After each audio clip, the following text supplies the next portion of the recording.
una no puede desactorizar. Tienen que desactorizar los dos. Que dentro de los partidos, como dentro de la alianza, hay sectores de más de derecha o más de izquierda.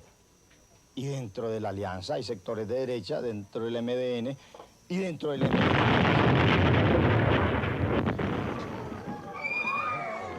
Todo se pierde.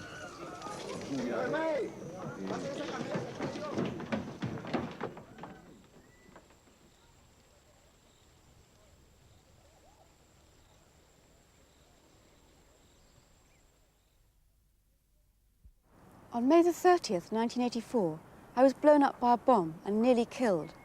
It exploded during a press conference I'd been sent to cover by Newsweek magazine, held by rebel leader Eden Pastora at his jungle base on the southern Nicaraguan border. Pastora, the target, survived, but I was critically hurt because I was standing between him and the bomb. At first, I thought I was dead. Then I could smell my skin and hair burning.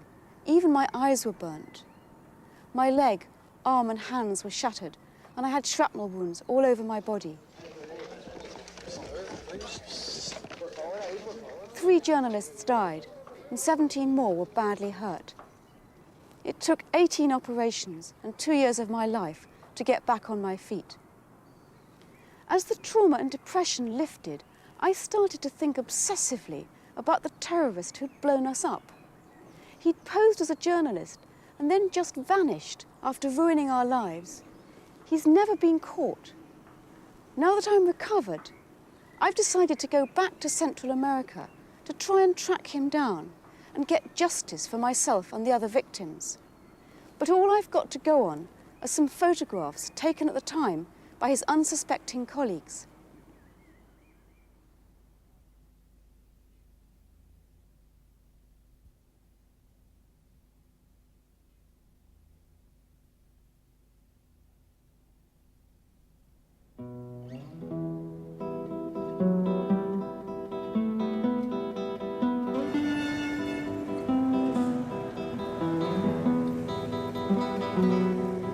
Most of the journalists who went to the press conference were based in Costa Rica. The first thing I want to do is to meet the other victims, in particular one reporter, Roberto Cruz. I remember him crying out in pain. He lost a leg and an eye. I want to know how other journalists managed to cope.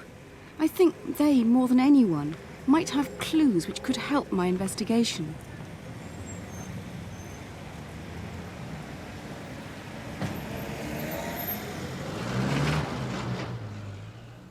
I saw the light, huge sort of yellow or pale blue light, and an explosion, and I felt horrible pain in all my body, but mainly in my spine or the back.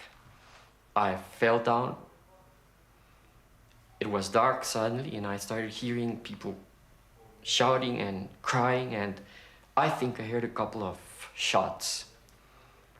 And then I had a great pain in my leg, and I started holding it, and I touched something like a palo de escoba. How do you say that in English? Like a pole. Like a pole. So but it was wet, so I thought, what's this? And I moved it like that, and I felt it was my leg. God, I thought it's my leg. Then I touched here, my front, and it was very destroyed, this part. I thought, well, they got my eye. But I thought there were other people who were much worse than myself. I was really interested that those who were most hurt should go first. And I really didn't feel I was dying, but I thought I needed medical care pretty soon.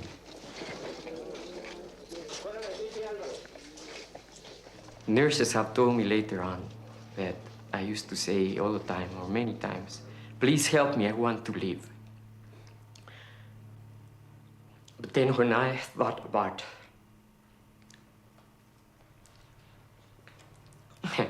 losing a leg, really, I didn't feel it so much by myself.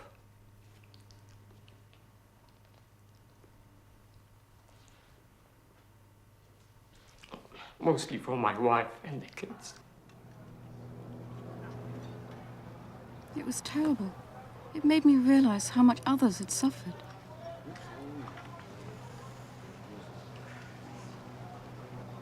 It was the first time I'd seen Roberto, and I realized then how much he'd been through and how difficult things still are for him.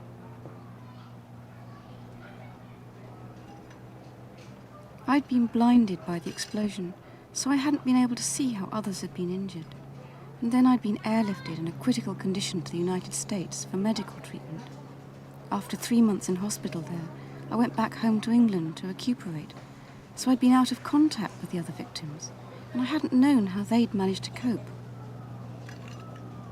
I felt such admiration for Roberto. He's got incredible courage to go through all of this. My wife likes to walk in the streets or go to the mountains. That used to be our main hobby, let's say, and that you cannot do anymore.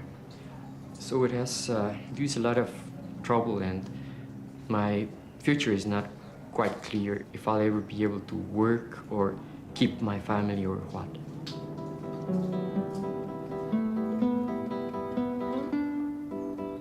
Roberto Cruz, in spite of his injuries, has managed to stay in contact with the other victims and their families, like the mother of the Costa Rican cameraman who was blown up as he filmed the press conference. He was just 25. She was a widow, and he was her only son, her sole means of support. She told me that no one in the Costa Rican government had ever helped. No one seemed to care about her son's brief life and death.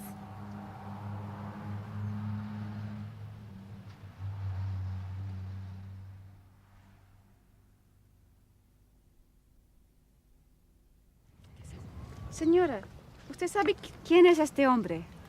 Sí, este es el terrorista que puso la bomba en la penca el 30 de mayo del año 84, el por cual falleció mi hijo Jorge Quiroz Piedra, camarógrafo Noticéis. ¿Usted siente odio cuando lo ve a este tipo? ¿Qué siente? Es lo que yo espero nada más, ¿verdad? Que el día que él aparezca, en las manos de las autoridades que sean, lo traigan a Costa Rica para juzgarlo. It's clear there are two main strands to follow. First, who was actually behind the bomber? The organization that hired him and planned the bombing. And then the assassin himself. I know he went to the press conference posing as a freelance photographer. He said he was Danish, and he was traveling on a stolen Danish passport in the name of Per Anker Hansen. Before the bombing, he stayed at the Hotel Gran Via. Quiere que le arregle el asunto del baño y el del 403 tiene un bombillo quemado. Entonces dijo doña Rosemary que si se lo podía arreglar. Perdón, dispense. Mira, me dijeron que tal vez ustedes podrían ayudarme en eso. Estoy buscando esta persona, que fue me parece que estaba acá en este hotel. ¿Lo habrán visto ustedes? Sí, claro. Él estuvo aquí en la habitación 606. ¿Lo reconocen? Sí. ¿Seguro? Yo, bueno, particularmente él era una persona alta, no hablaba mucho con las personas. Nunca se sospechaba que uno de los huéspedes iba a ser terrorista. No, jamás, uno nunca se imagina. Pero eso es terrorismo, no sabe uno cuándo puede ser una persona terrorista. The hotel's records, dating back some 20 years, have been dumped unsorted in the basement. I needed more information about the bomber's stay here. The staff remembered that the bomber came to the hotel asking for a Swedish film crew who were here, making a film about rebel leader Eden Pastora. He persuaded the Swedes to let him work with them, and so he got access to the man he wanted to kill. Revisaron todo, porque sería tan bueno encontrar las llamadas que hizo este Per Anker Hansen. I found the bomber's registration card. He gave an address in Paris, but the street didn't even exist. Entonces se lo dejo, entonces, y vamos a buscar otro. Ay, hay tantos ahí. The Swedish filmmaker Peter Torbjörnsson was listed in the register, just above Per Hansen, who was in room 606. Gracias. Y, Maura, dime, ¿aquí fue la habitación donde estuvo Per Anker Hansen? Sí, señora. ¿Y estaba aquí acompañado con amigos, con una compañera, En el algo tiempo así? que yo me di cuenta, siempre lo vi solo aquí. Salía muy poco. ¿Salía muy Salía poco? muy poco. Y cuando salía era rápido. Salía y entraban los otros compañeros. Ellos eran muy simpáticos, conversaban mucho entre ellos y así. Ellos sí salían mucho en la noche. Entonces él era distinto, era un poco así, muy tranquilo, muy... no hablaba. No hablaban. ¿En serio? Diferente a los otros compañeros.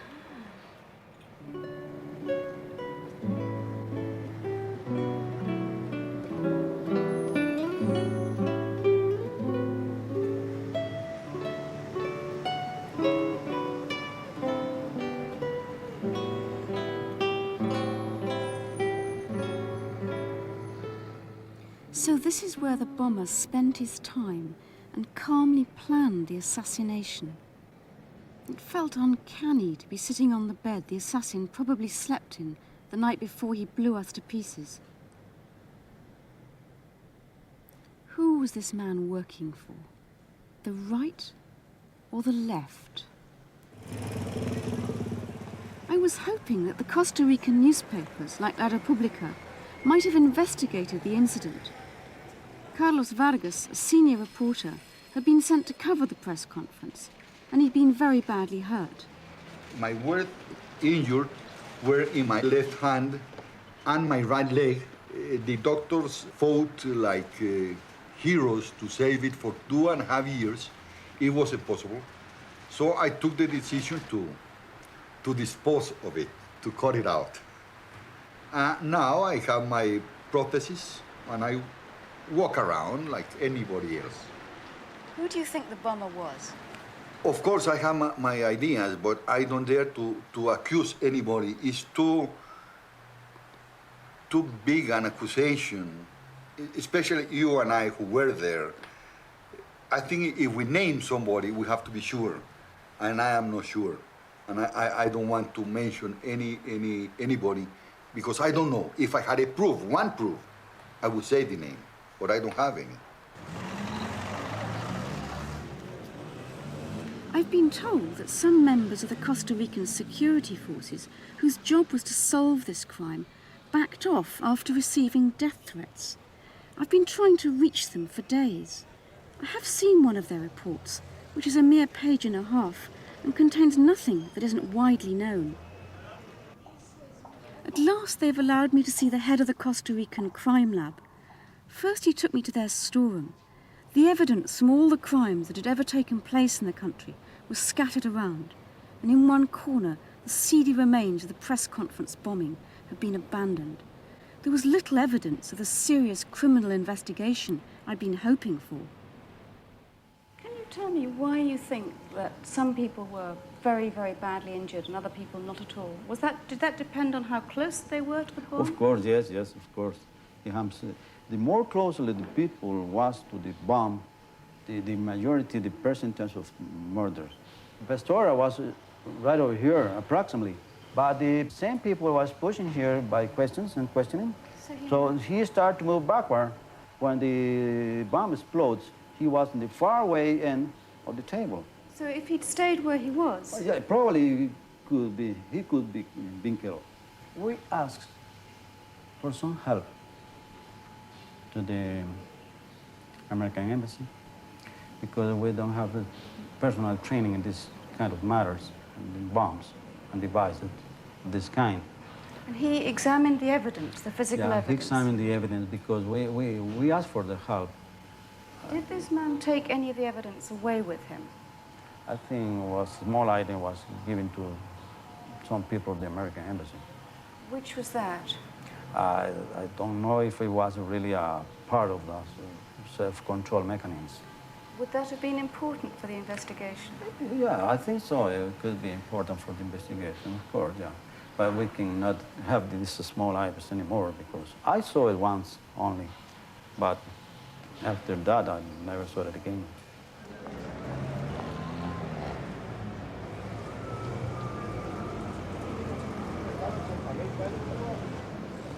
The only member of the government at the time of the bombing who's agreed to see me is Fernando Cruz.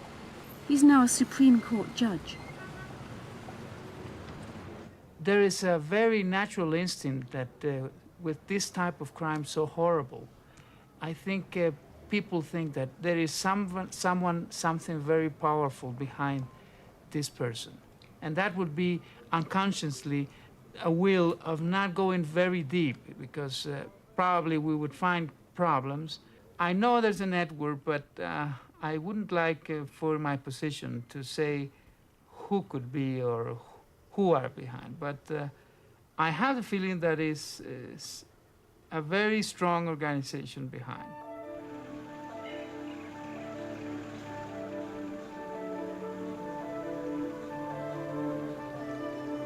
Because people are so unwilling to give me information in the capital, I've decided to retrace our journey northwards to the press conference at La Penca.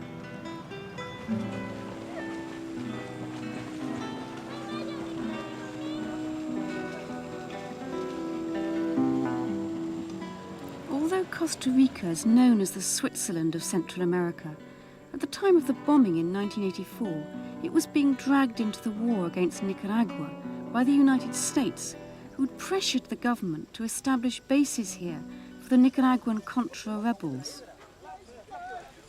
The US master plan was for these rebels to take orders from the main Contra force, the FDN, based in the north in Honduras, and so attack Nicaragua jointly from both sides.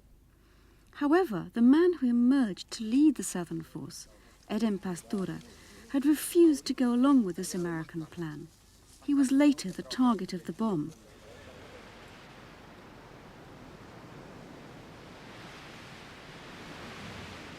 Pastora's bases in Costa Rica were on huge ranches dotted along the border, owned by right-wing US farmers who, for a time, provided him with wholehearted support.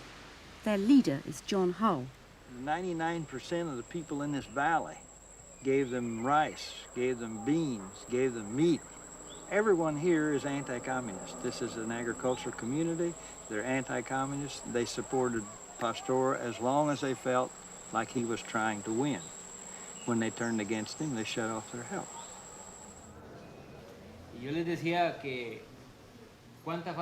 John Hull runs the area like a medieval fiefdom and clearly has no time for the left-wing Sandinistas in Nicaragua. The communists have been trying to get me out of here for several years because I have the support of the people here.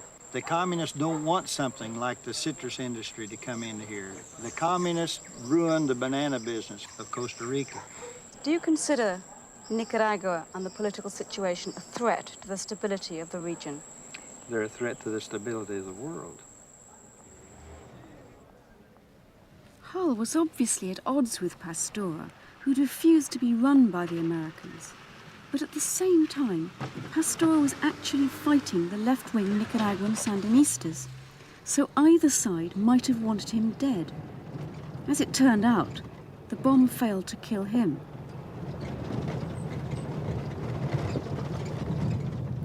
I remember being evacuated down this road. I'd lost a lot of blood. With my leg and arm shattered, the jolts were agony.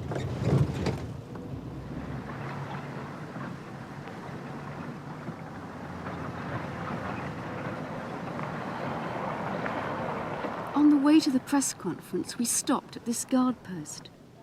The Costa Ricans maintain a permanent military presence here, close to the Nicaraguan border. Maybe some of the guards will remember us being here.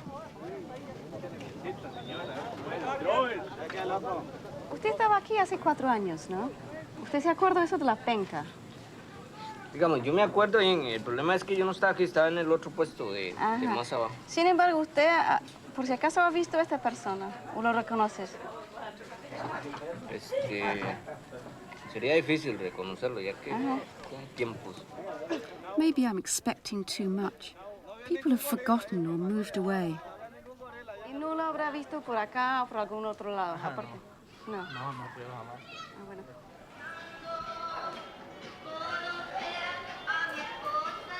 We were evacuated through this bar, but I was in so much pain I don't remember. It was chaos. The wounded were dumped on the floor, and we lay there untreated for hours. 2 journalists were already dead. vinieron las ambulancias hasta allá. Vinieron las ambulancias hasta aquí. A la puerta de atrás. Aquí llegaron, aquí al frente, ¿verdad? Pero, por cierto, no sé si sería usted o quién sería, ¿verdad? La que estaba allí en el bajo, que estaba muy mal herida, ¿verdad? Entonces de ahí nada más la trasladaron y llegó la ambulancia hasta allá abajo. Yo no sé si la conoces, ¿no fue esta persona? No.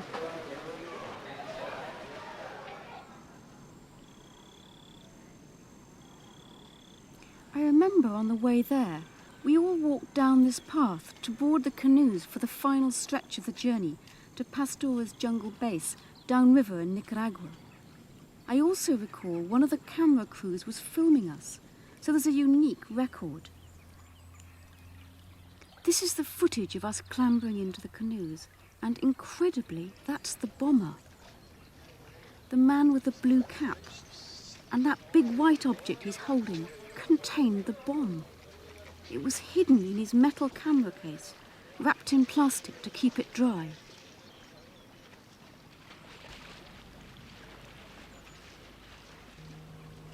The fake journalist was relaxed and laughing, just behind the Swedish film crew he'd befriended.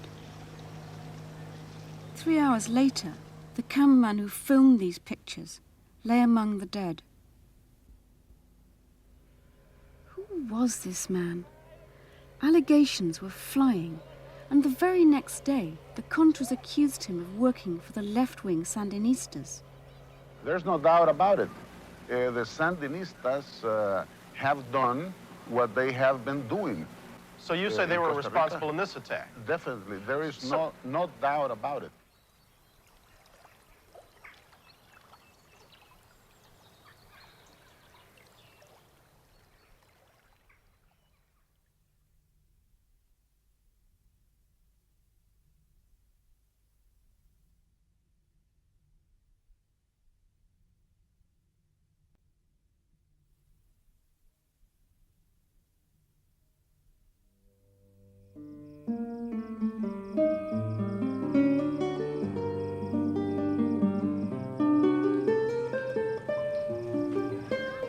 Nicaragua today is a country fighting for its life. In 1979, the revolutionary Sandinistas overthrew the brutal Somoza dictatorship, alarming the Americans who considered the area their backyard. So the US backed the Contra fighters to overthrow the new government and destabilize the country.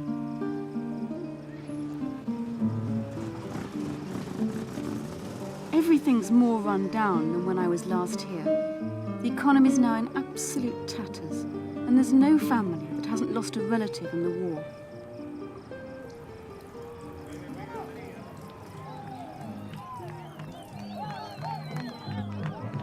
These young men belong to one of the elite battalions. Even they're tired of the war.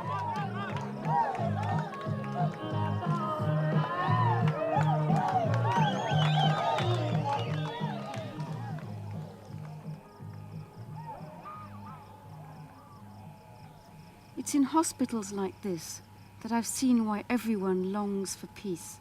Civilians and soldiers on both sides have suffered horribly, casualties of policies drawn up thousands of miles away in Washington. I know what it's like to be in constant pain, just because someone, somewhere, decided I was expendable.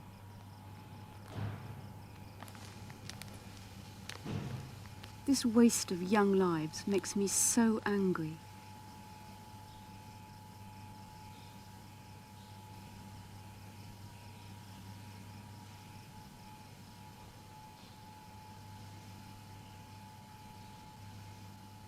The Sandinistas reserve a special hatred for one rebel leader, Edem Pastora, because they consider him a traitor who defected from their ranks.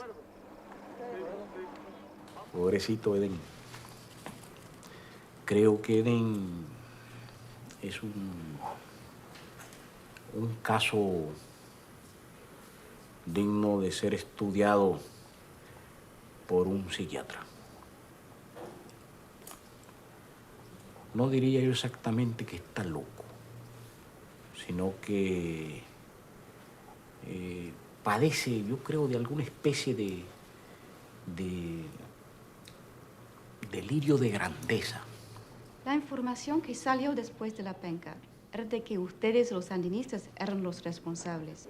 ¿Eso es cierto? Obviamente que no. ¿Por qué obviamente? Porque es que nosotros no utilizamos esos métodos. No, somos enemigos de ese tipo de acciones donde pueda ponerse en peligro la vida de seres inocentes.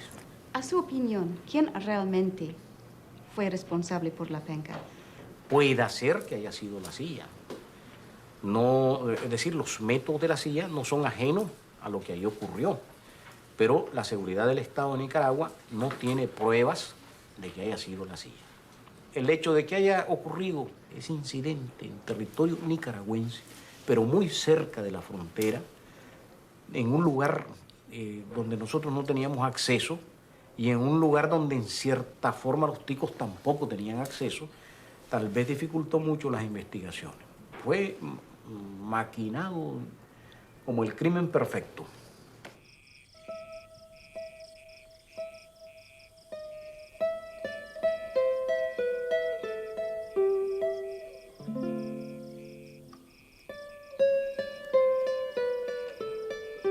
I've arranged to meet Peter Torbjörnsson in Huigalpa in central Nicaragua. Peter's the Swedish filmmaker who the bomber befriended in that hotel in Costa Rica in the weeks before the attack. Yes. It's a long time since I saw you. Very long time. And how are you? All right, much better. Yeah, it's... Thank you. Yeah. I want him to travel south with me to La Penca, where the bombing happened. And I also want him to tell me everything he knows about the bomber, whether it seems important to him or not. Go to La Penca. Yes. What? Peter had unwittingly given the bomber cover as they hunted unsuccessfully for Pastora, whose men even videoed their search. So we've got yet more records of the assassin.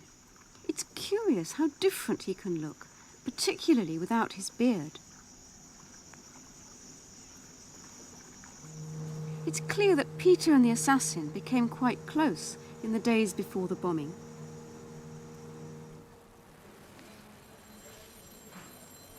No, I have a sense of blame, if this guy was the bomber. I mean, I stayed a while with this guy, and he helped me, I helped him, And it changed my perception of people if I am with some person who in the same time is going to put a bomb, a lot of people dies, and he's also trying to kill you, And I still have a difficulty to see that kind of person close to me. Because he was your friend, or you thought he was? Yeah, he was not my friend. But I mean, we spent time with the Contras together and waiting for Pastor.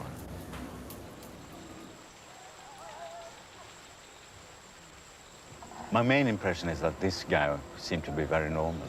A little bit boring, I would say. He seemed to have been a guy who did a lot of exercises at times, but at times got very fat and lazy, Like a boxer, who gets out of shape. They didn't actually find Pastora, but Peter had every chance in those weeks to get close to what was going on in his rebel force. I think Pastora himself comes out as a very charming person, with a very good connection to his soldiers and his people, and very much in love with himself. And I think that's why he's a bad politician. He likes action, he has good communication with people, but he doesn't think very far. But he has some principles. In some ways, he's a very honest man, I think. And that's why he didn't want to obey the CIA. And they wanted him to use him, but he wanted the other way around. He wanted the control of the Contra movement, so there was a big dispute inside. And that came to a climax around May 1984, when people were killed at La Penca.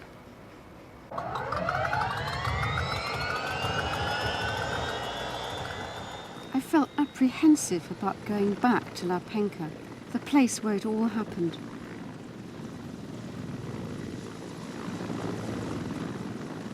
It was different coming in by helicopter. My mind flashed back to that journey in by river when Peter accompanied the bomber to Pastora's base camp.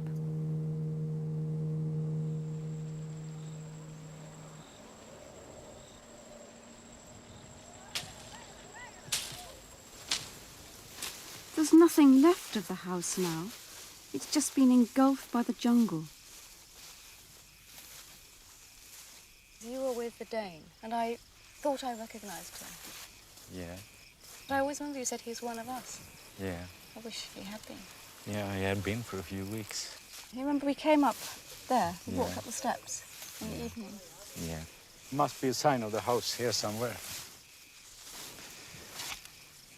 Yeah. Here is some wood. Oh, yeah. It must have been the floor or something. It must have, yes, it had, because the floor was wooden, wasn't Yeah. it? And there is it looks Smell a little bit burned. burned, no? Does, doesn't it? Yeah. Ahí donde estaba la casa de 2 pisos. De 2 pisos. De 2 pisos. Yeah. Ahí el muelle queda para ese lado. Yeah. Sí. Aquí era la cocina. Estaba más Yeah, yeah. al fondo. Y entonces los barcos llegaron ahí.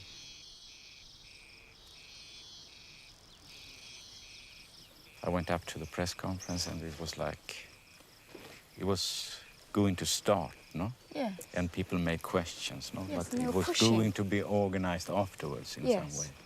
So you were waiting for that and we were filming. Si Robelo quiere irse con la guardia, que se vaya. Ahora, yo, sencilla y llanamente, con los que asesinaron a mi pueblo, con los que asesinaron a mi padre, con los que no presentan un prisionero herido o vivo en 4 años de lucha, yo no me voy a unir. Con los que adoptan conductas somocistas, no me voy a unir. The bomber had placed his camera case at our feet. ¿A raíz de qué las presiones? Moments later, he was filmed casually leaving the room. Identidad ideológica. Que dentro de los partidos, como dentro de la alianza, hay sectores de más de derecha o más de izquierda. Y dentro de la alianza hay sectores de derecha, dentro del MDN y dentro del MDN.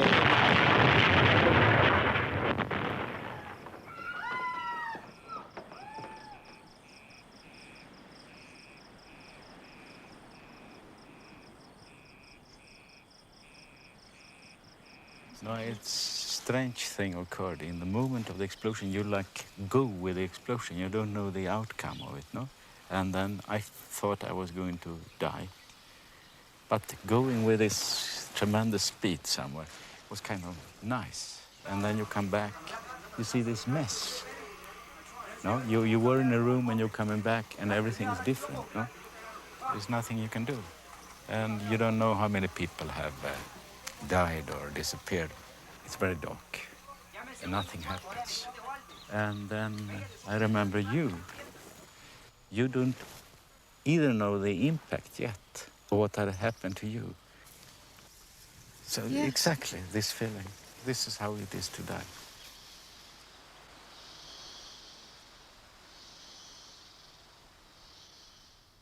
The agonized-looking man in this photo was no victim.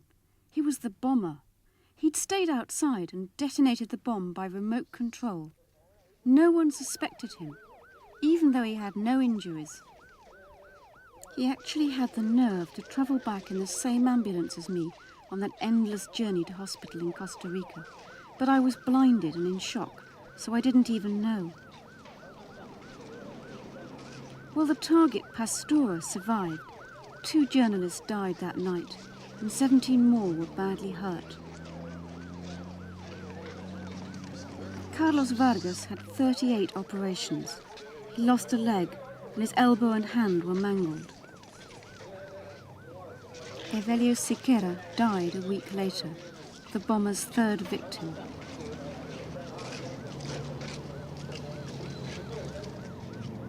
The man who did it sat all night in a wheelchair. He was the first to leave, pressuring Peter Torbjörnsson to share a taxi back to their hotel in the capital. He quickly checked out, saying he was flying to Miami, and disappeared without a trace.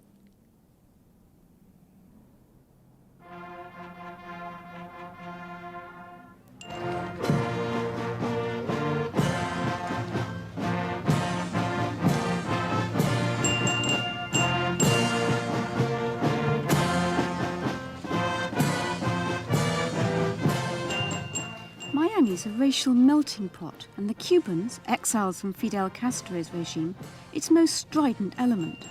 They don't just pay lip service to their right-wing views, they want to get involved. Their latest cause is the US-backed Contras in Nicaragua. They've sent down money and arms, and some have even been down to fight. They spend their time reminiscing and plotting a future they'll never obtain.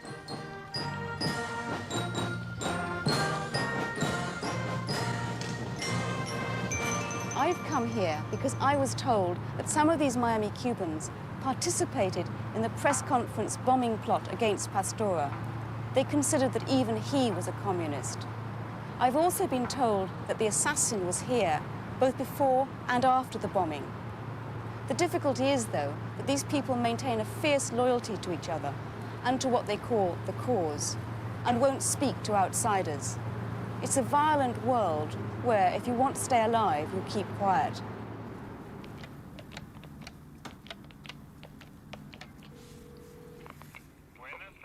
Aló, mira, ¿se encuentra Popo Chamorro, por favor?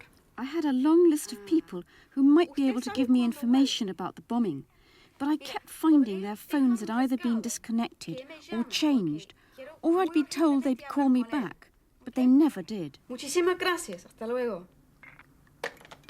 I was trying to find one man in particular. René Corbeau was on a poster I'd been given.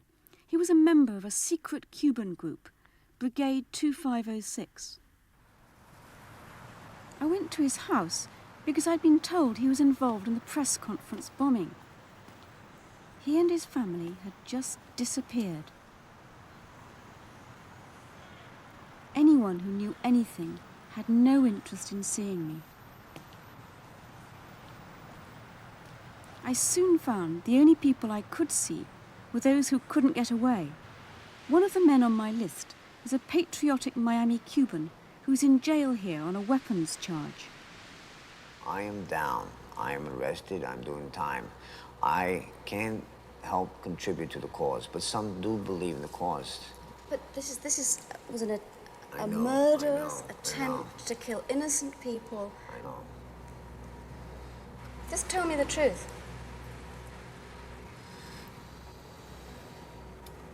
That was a sad incident.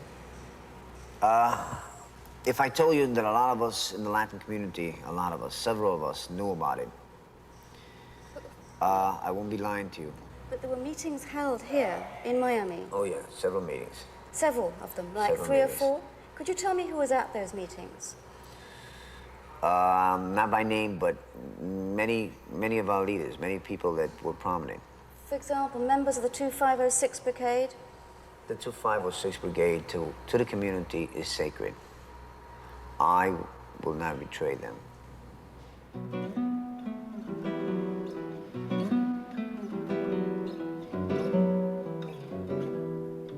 He wouldn't give me names, but he did point me in the direction of another convict who could tell me more. Colombian drug smuggler George Morales had put his empire at the disposal of the Contras. Well, we assume that there was a CIA, yes. Not only me, I mean, everybody know about it. You're sure of that? Yes, it was, it is. It is common knowledge that, that for some reason they wanted to get rid of Pastora. Do we think this, or do we know this? It's very hard, we know it, but it's very hard to prove it. Every time we had a meeting with the Contras and these people, the end of the meeting and the beginning of the meeting was how to get rid of them Pastora, all the time.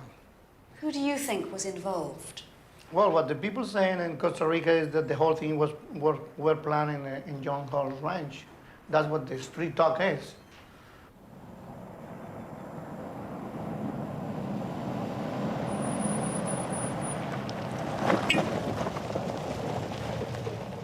It seems John Hull is much more than just a good old boy farming down here in Costa Rica, and that not just agricultural meetings have been held here. I've been told he worked for the CIA, and he's already told me he provided support to Eden Pastora and his rebels until they quarreled, and Hull branded Pastora a traitor just weeks before the bombing. So were you involved in La Penca at all? Absolutely in no way whatsoever. In no way whatsoever. If the CIA wanted Pastora dead, they met with him in safe houses in San Jose. They met with him alone. He has been here alone. He's been at meetings of his own people here in this house. If I wanted him dead, I didn't need to destroy your life or anyone else's life. Pastora could have been taken out at any time. And that isn't the way that the CIA works. You can criticize them all they want, but actually the CIA stand between us and being overrun by the red tide. So there aren't a bunch of criminals. The CIA's record doesn't indicate that. The KGB's record does.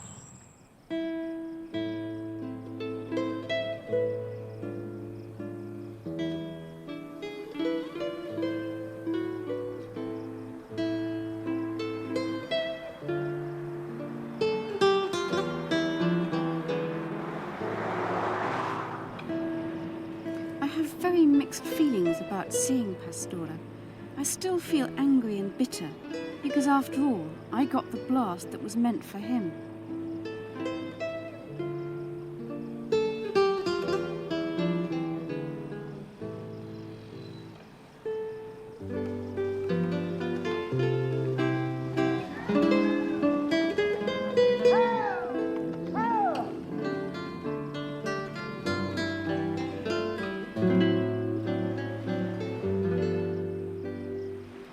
Pastora survived the bomb, it did finish him as a rebel leader. He and the remnants of his ragtag army are now fishermen on the remote western coast of Costa Rica, forced out of the fighting. ¿Qué leyes políticas se estaban dando en ese mayo, en ese abril, que condujeron al atentado terrorista de La Penca? Las fuerzas más de derechas, las fuerzas más reaccionarias de Estados Unidos, pretendían que nosotros nos uniéramos al norte, al FDN, a los guardias somocistas, y que nos uniéramos bajo las órdenes de esta guardia que había asesinado a nuestro pueblo. Y a su padre. Asesinó a mi padre, a muchos padres nicaragüenses. Y esas eran las razones por las que nosotros no podíamos unirnos al FDN, a esta guardia genocida, criminal. La presión era terrible. ¿Y de dónde venía? Exactamente de dónde venía. El atentado de La Penca vino de este lado.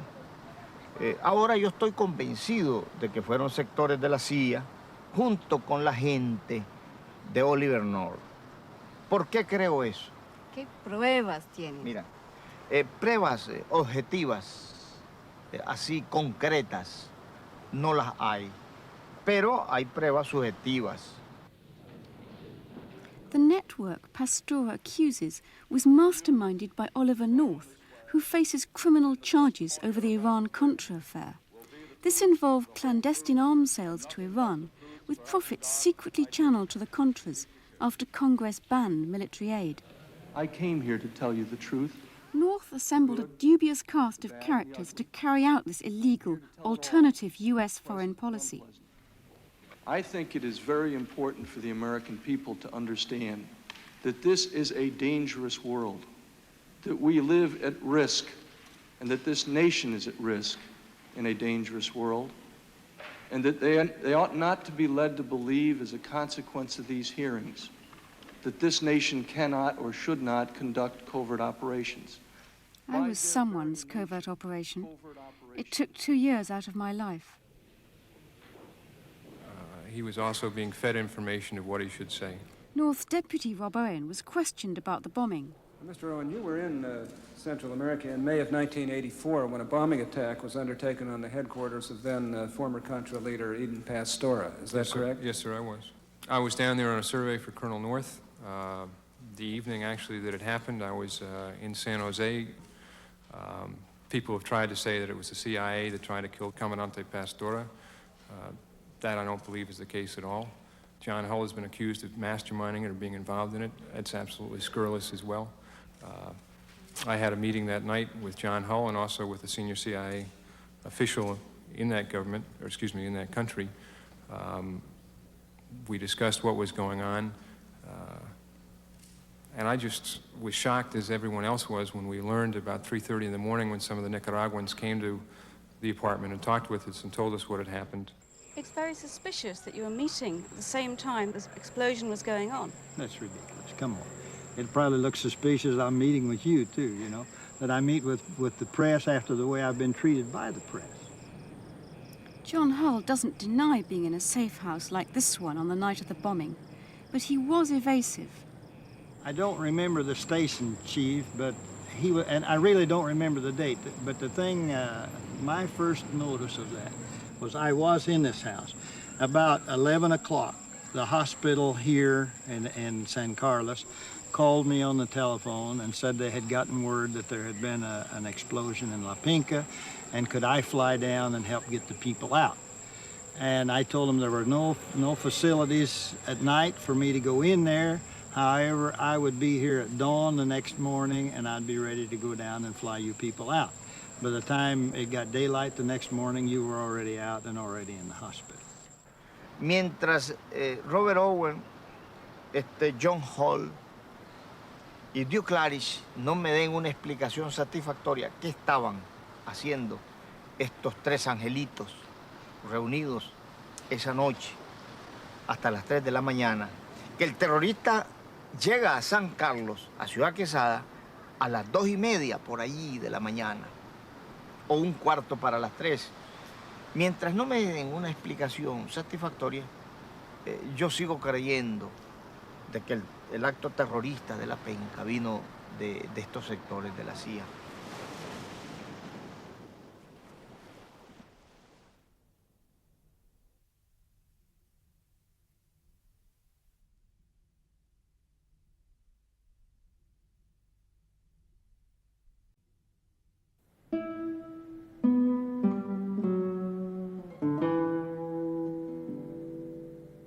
Whoever planned the bombing must have used Costa Rica as a staging post.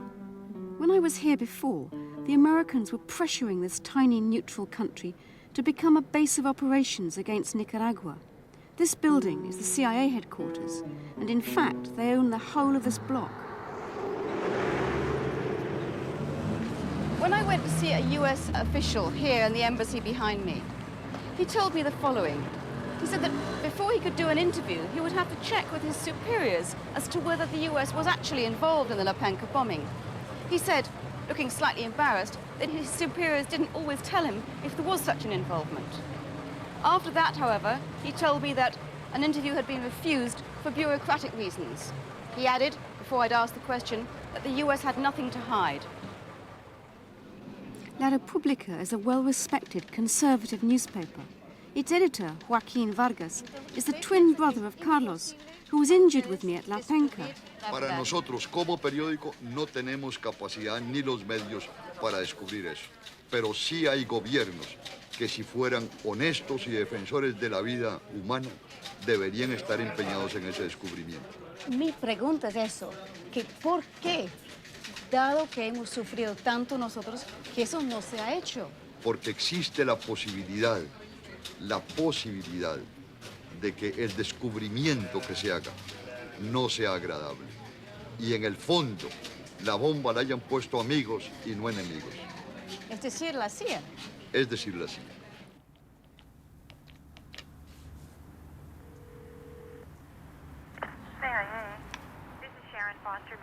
Yes, my name's Susan Morgan, and I was working for Newsweek. On May the 30th, 1984, I was at a press conference held by Eden Pastora. and I was blown up by a bomb and very badly injured. And I'm doing an investigation now, and nearly all my information says that the CIA was responsible. I can tell you the agency does not engage in assassination attempts. There's a lot of information out there, and as a journalist, you know that you cannot believe everything that you read. I don't believe everything All I read. I can tell you is that the agency does not engage in assassination attempts. And that's all you have to say. We have denied the attempt on Pastora's life. Yes, I can tell you that. Evidence can be either way or the other. It doesn't necessarily mean it's true. And I am not going to tell you something that isn't true. I'm sorry, if that's what you want to believe, there's nothing I can do. It's not a question of what I want to believe. It's a question I don't want to find out the truth. I mean, I was nearly killed. Well, madam, I'm sorry. I really am sorry for that. But I think you need to do a further investigation into that. But the agency has denied that allegation.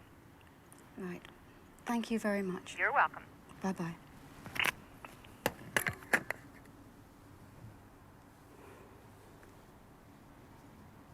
Well, first, not to my knowledge. This man is ex-Special Forces, now working undercover in drug interdiction.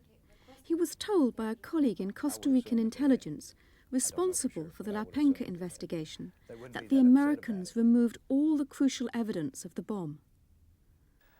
This evidence was taken from them by representatives of the government, and by implication there was that the CIA or members of our Justice Department that were involved, that were sent down to help, took the physical evidence and told them they were going to take it back to their laboratories for further analysis because they had better equipment than the Costa Ricans. And that was accepted at first. However, it's been, what, 4 years now? And they still haven't gotten the stuff back. So what they're very angry and very sensitive about down there is when the evidence doesn't come back, nor do the results of their investigation come back to them, to where it's made public. It smacks of a cover-up, pure and simple. Where was it taken? It was taken to Langley, to CIA headquarters. And it's still there? As far as I know. Since no one in the US government would see me, I sought out Robert White, former US ambassador to El Salvador, who quit, appalled by US foreign policy in that turbulent region. The first thing you have to understand is that Oliver North and John Poindexter were running a crusade. It's not a foreign policy that we have in Central America. It's a crusade. And when you have a crusade, any kind of action, any device that you can throw up in order to attain the objectives of a crusade are justifiable, even breaking the law. I still think Ollie North is a hero. And on the other hand, in any talk about what I might do or pardons and so forth, I think with the case before the courts, that's something I can't discuss now. But I just have to believe that they're going to be found innocent because I don't think they were guilty of any law-breaking or any crime. Aiden Pastor blames Oliver North for La Penca press bombing. From your experience in Central America, do you think that this is possible? Do I think it's possible? Yes, I think it's possible. I think that that the chief obstacle to the unity of the Contras was Aiden Pastor. Pastor was the only person with credibility inside Nicaragua.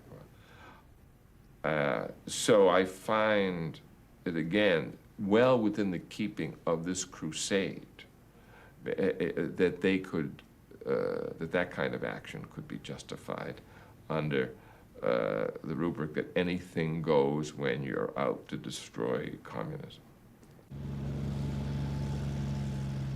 North's crusading gang had the network in place to carry out such an action. Defying a congressional ban on military aid, they illegally ferried down arms to keep the Contra war machine oiled.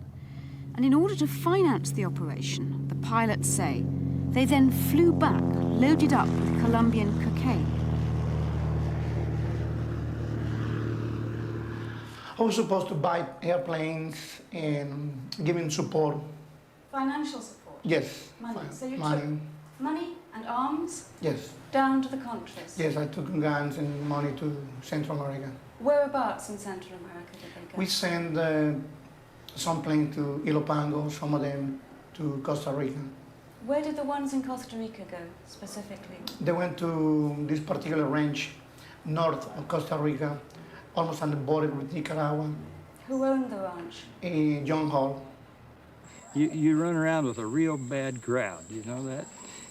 A real Why bad don't you run what? around with honest people, a bad crowd? But I believe... Look at my face. Now, can you take their word over mine? Yes. I don't like you. I can.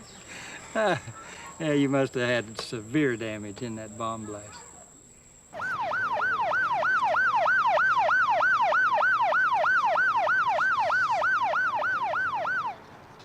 Tony Avigan, an American reporter based in Costa Rica, was injured with me.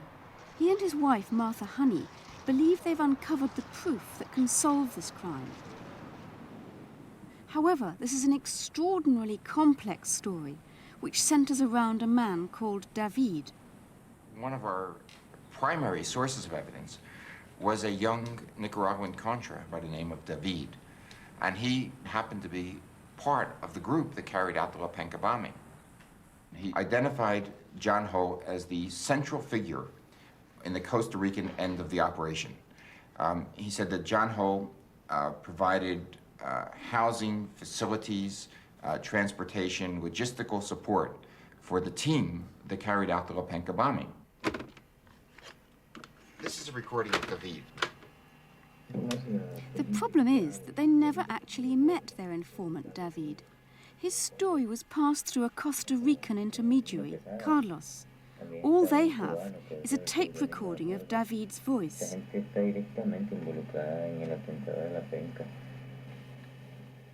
A lot of the evidence in your investigation comes from somebody called David. Now, you say you've never met David. How can this be professional reporting?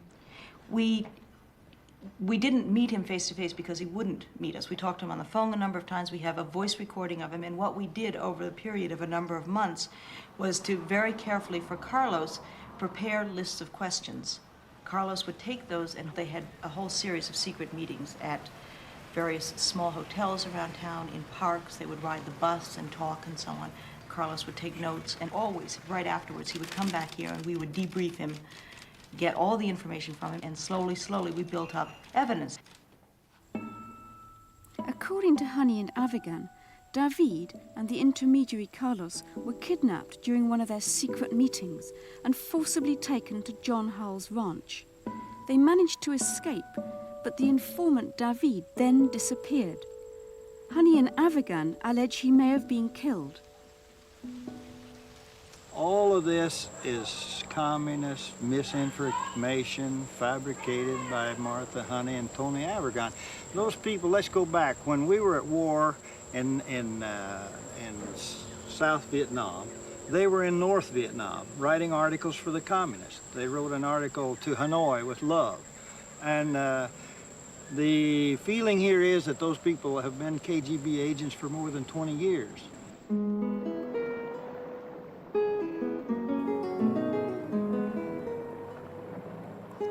A bizarre twist, John Hull drove me to a distant part of his vast property. Here, like a conjurer producing a rabbit from a hat, he brought out a man called David and assured me this was the person Honey and Avigan claimed was dead. This David denied ever having met the intermediary Carlos, let alone having passed information to him about the bombing. The problem was, this David's voice sounded nothing like the tape recordings I'd already heard. It's not that big a deal until this fella Carlos Rojas is produced, whom they claim was picked up here as one version, another version that he's in Canada. Until he is produced, there's no proof. Honey and Avigan had told me that Carlos had been forced to leave the country because of what he knew about Hull's involvement in the bombing. But they did give me his address in the Costa Rican capital. So I went to see if anyone there could help me. But all I found was an abandoned house. Finally, I've tracked down Carlos and made contact with him. He's now living in exile in another country, and after a lot of persuasion, he's agreed to see me, but only on condition that I don't reveal where he is, because he believes he's still being pursued by the men who murdered David and forced him out of the country. Estuvieron haciendo llamadas a la casa de Tony y Marta, preguntando por mí y que si yo decía algo me iban a matar. Entonces tuve seguridad, o sea, gente que estuvo custodiando mi casa por, qué sé yo, un mes, pero para nosotros era imposible seguir viviendo así. La cosa es que yo perdí contacto con David y una persona del mismo Ministerio de Gobernación había informado a Tony y Marta que a David lo habían asesinado. Yo quisiera poder decir que él está vivo, pero a mí lo único que me informaron era que lo habían matado. Sobre la penca él dijo que Jan Hall estaba involucrado, en que habían planeado, lo que querían era, pues, que muriera gente inocente en el atentado contra Edén Pastora, y que lo habían planeado en la frontera con Honduras. Y me dijo el nombre de la persona, supuestamente el verdadero nombre. Digo supuestamente, porque como ustedes saben, estas gentes en estas cosas usan diferentes nombres. Me dijo que el nombre de la persona que había puesto la bomba en la penca, el nombre era Amak Ali. Él me dijo que era libio y que él lo conocía muy bien y que inclusive él se había reunido con Jan Hall en una ocasión que él estuvo presente en San Carlos, en una reunión donde estuvo Jan Hall y este hombre Amak Ali. This name, Amak Galil, kept cropping up. I'd also heard it from a prisoner in Miami. They got a guy named Amak Gali. Amak is trained in Chile by the DINA, and from there he was used for this particular hit. But he was working with the CIA. You have hundreds and countless of CIA, not CIA people, but people like himself that do double work, dual work. So you think he was a paid, hired hitman? Yes. Who works for anybody who pays him if the price is right? Yes. Jack Terrell, a US mercenary, had more information about the assassin. Terrell had worked closely with the Contra leadership in Central America. He told me he'd attended a meeting at the Miami home of top Contra leader Adolfo Calero, and that Oliver North's deputy, Rob Owen, and John Hull were also present. He said a man he didn't know was sitting outside on the patio during the meeting. He was told this was the La Penca assassin. There were two people sitting out there. One was Cuban, and the other one I didn't know. He didn't look Cuban. You know, he looked more Arabic than anything else. Did he look anything like this? And I said it's a very strong resemblance. But the nose is the key, because when you're dealing with the Latinos that I was dealing with, I wondered why, you know, somebody with this, you know, facial structure was there. We had another meeting that night with Hall. I, you know, broached the subject. Who was this guy sitting out there? And I was told his name was, you know, Galil. This meeting was 9 months after the press conference bombing. Jack Terrell heard them say that La Penca had only failed because of bad timing, and much of the discussion that followed between Calero, Hull and Owen was devoted to a new plot to assassinate Pastora. Some ground rules were sort of established when I asked Carl. I said, well, what are you going to do about Pastor, you know? How are you going to deal with him? And he said, we're going to get rid of him. At that, you don't read between the lines. You know what they were talking about. They wanted to kill him.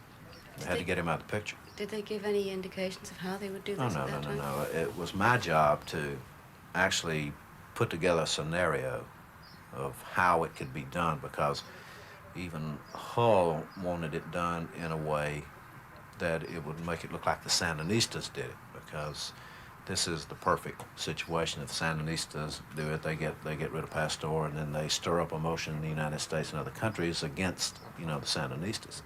And Calero basically said, well, do it. Don't tell me how it's done. Just get it done. You look around the room, and you're supposed to have two representatives of the U.S. government sitting there in whatever capacity. You've got the quorum of the FDN sitting there, and you didn't see anybody raise their hand and say, no, we're against this. You know, no votes.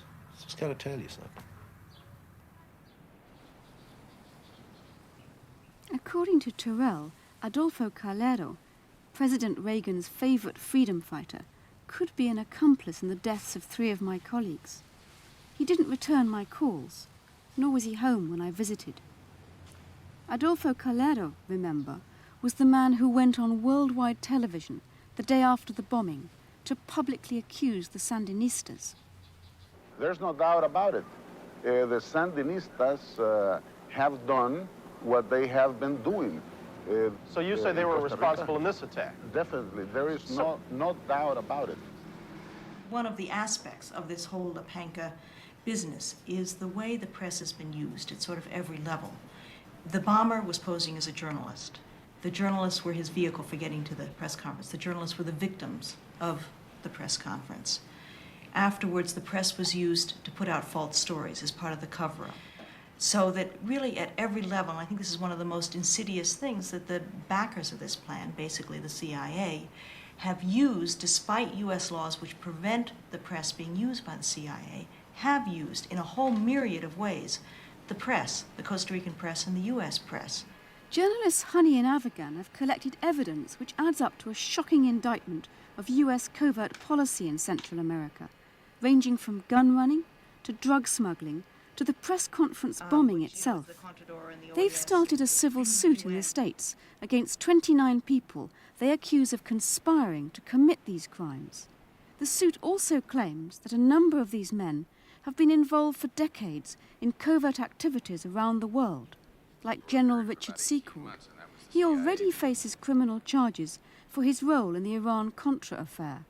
He was questioned about the additional charges in the suit. Well, the allegations include the organization of assassination program funded by the drug kingpin in Laos and laundering of millions of dollars skimmed from sale of military weapons to the Shah of Iran, and they've got the provision of military services to Somoza and laundering Colombian drug money. But anyhow, would you tell the committee your involvements in transactions with them? Can I comment on this suit, which was filed in May of last year? Is the most outrageous fairy tale that anybody's ever read. Nobody, including the Justice Department, credits it at all. It's being dealt with. I can only fight on so many fronts at once. I regard that one as a rather minor threat, which will be tossed out of court shortly. However, Secord hired another of North's gang, Glenn Robinette, and sent him to Costa Rica to investigate Honey and Avagan. And I gather from conversations that you had with our staff that he wanted you to also find out unfavorable information about any of these individuals that might have been making accusations. Something that ultimately I would put together and be given to him and to General Secord's attorney for subsequent use in a lawsuit. Did you use the informal term that he wanted you to find out any dirt about them, or that you were trying to find out any dirt about them if you could? Well, I use derogatory, but dirt is... These men typified the group of experienced freelancers used by North for operations which the CIA had been banned from carrying out, and for which he faces criminal charges. They are, at essence, a lie. They allowed too many of these so-called soldiers of fortune types to become involved. Hull, for example, and many people that he surrounded himself with, many people that they claimed to be professionals in the field. And they became almost the cutting edge, you might say. They were the guys that were out front. And they were mishandled. They were allowed to go out of control. Could this group have been responsible for the press conference bombing? I think it was American instigated. That group could have been responsible for anything. And had an American involvement became public, that would have been it for the Contras. One of the problems we have in this is the lack of proof. Do you think that this is a typical way in which the CIA does work and that it covers its tracks? Look, I am not saying that the CIA carried out that plot. I'm saying that given the other plots that the CIA, we now know that the CIA was responsible for, that this would not have been such a great leap, even though to indulge in assassination attempts is against our law. What we can say, certainly, is that Penka was a professional operation in the sense that the person who carried it out got there, carried out an assassination, not of the intended victim, something went wrong, and then escaped. Therefore, we are not dealing with some group of bungling amateurs. We are dealing with someone who had connections, who had his entry into La Penca paved for him, and someone who was able to slip out of there. And you require assistance to move that quickly and that expeditiously without leaving any trail. This man must be one of the world's most photographed terrorists, yet he's never been tracked down. Perhaps that's not surprising. An inside source who made inquiries for me was warned not to pursue the assassin. This man, he was told, is an asset of the US government and has complete protection. Gary Howard is a deputy sheriff in Texas. He's worked with US government agencies interdicting arms supplies, and he's got extensive intelligence connections. I've been told that the Central Intelligence Agency Southern Desk was responsible, and I've been told that the United States government is responsible. How many sources have you had? Is just one person who's told you this, or more than one? No, 3 separate sources. And would you place a great deal of trust in what they told you? Total. So you believe that, to the best of your knowledge, what they said was true? Yes, they were telling me for my own benefit of don't go looking for this guy because you'll wind up dead. I also have information from William Northrop, who is an Israeli intelligence officer. And I have a tape recording of him. La Penca's big time. I mean, you know, I'm telling you, it's a dangerous situation. I know you want to be a good American. I don't know where exactly your mandate comes from or where your agenda goes, but I'll tell you this, you got to be real careful of these people. Did you ever come up with the guy's real name? Galil? Yeah. Yeah. I know who he is. What? But you said you thought you had his real name. That is his real name. Oh, Galil is it? Galil is it, yeah. And he is Lebanese?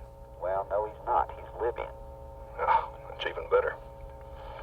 Okay. I reckon show he's Libyan. Do y'all have him put down as to where he might be?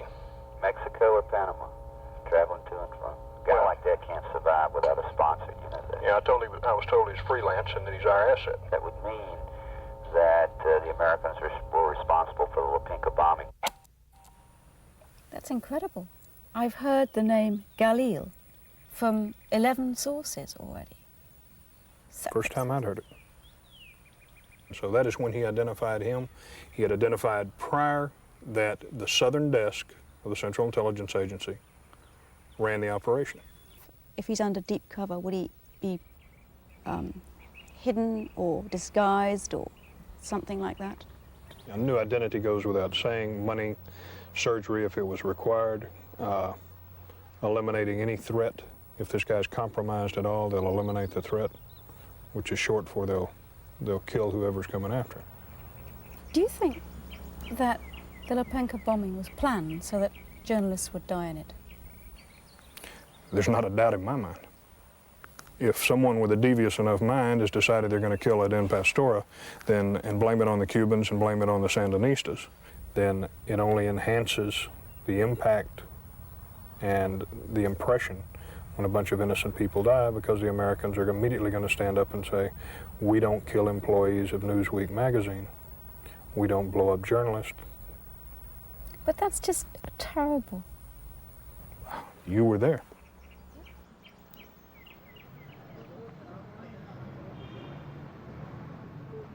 I started out this investigation determined to find out who was responsible for the bombing.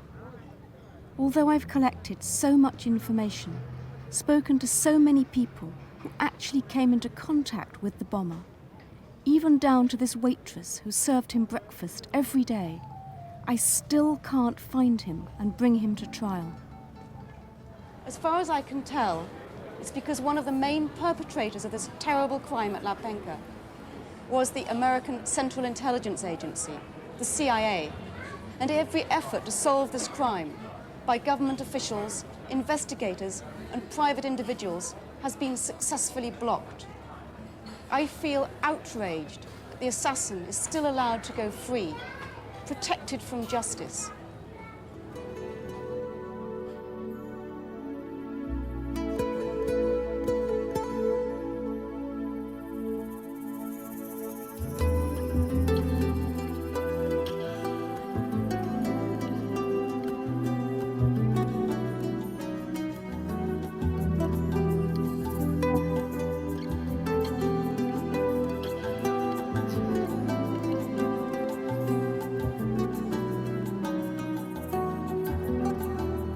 really, I'm not interested in this pink. I know it's of great interest to you, but it's absolutely no interest to me. What I'm interested in is for cows out there sick. But if people are saying that you're involved, surely you have to be concerned about it. Those people don't make my living, and it really doesn't upset me.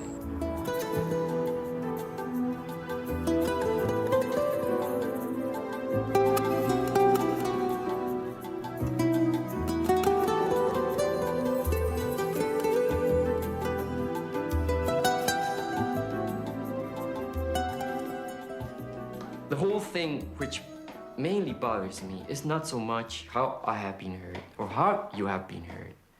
It's this conspiracy to make a war against a small country like Nicaragua, against the will of the United States people, against the will of Congress. And when Reagan says, I didn't authorize that, he's lying. The American people should know he is lying.